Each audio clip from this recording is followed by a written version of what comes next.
പ്രിയപ്പെട്ട കുട്ടികളെ, നിങ്ങളുടെ നന്മയ്ക്ക് വേണ്ടി മഹാന്മാരായ മനുഷ്യർ പണ്ടുകാലത്ത് എഴുതി വച്ചിട്ടുള്ള സാരോപദേശ കഥകളാണ് ഇനി നമ്മൾ പറയാൻ പോകുന്നത്. ഇന്നത്തെ കഥയുടെ പേര് കുരങ്ങന്റെ നൃത്തം എന്നാണ്. അന്ന് കാട്ടിൽ വലിയൊരു സദ്യ നടക്കുകയായിരുന്നു. മൃഗങ്ങളും പക്ഷികളും എല്ലാം അവിടെ കൂടിയിട്ടുണ്ട്. സദ്യ കഴിഞ്ഞു.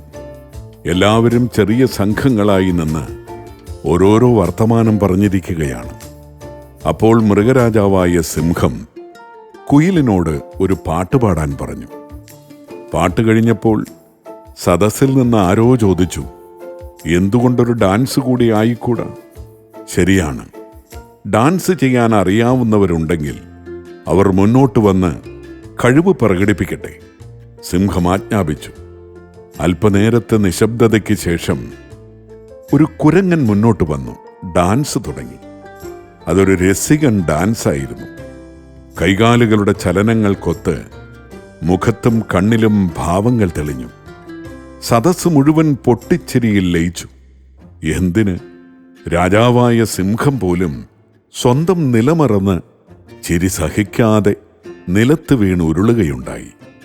പക്ഷെ ഇത് കണ്ടുനിന്ന ഒട്ടകത്തിന് അതൊട്ടും ഇഷ്ടമായില്ല.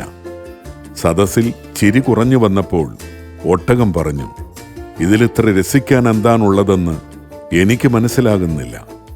വളരെ മോശമായൊരു ഡാൻസാണ് നിങ്ങളിപ്പോൾ കണ്ടത്. എന്നാ ശരി, ഇനി തൻ്റെ ഡാൻസ് ഒന്ന് കാണിക്കൂ, നോക്കട്ടെ, കുറുക്കൻ ആവശ്യപ്പെട്ടു.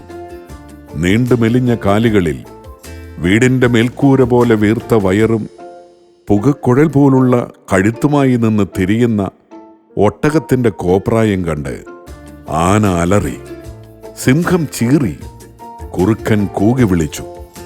എല്ലാവരും കൂടി ഒട്ടകത്തിനെ അവിടെ നിന്നും ഓടിച്ചു. കഥ കേട്ടോ കൂട്ടുകാരെ? എന്താണ് ഈ കഥയുടെ സാരം? അസൂയ മുഴുത്തവർ സ്വന്തം കുറവുകളെപ്പറ്റി അറിയുന്നില്ല.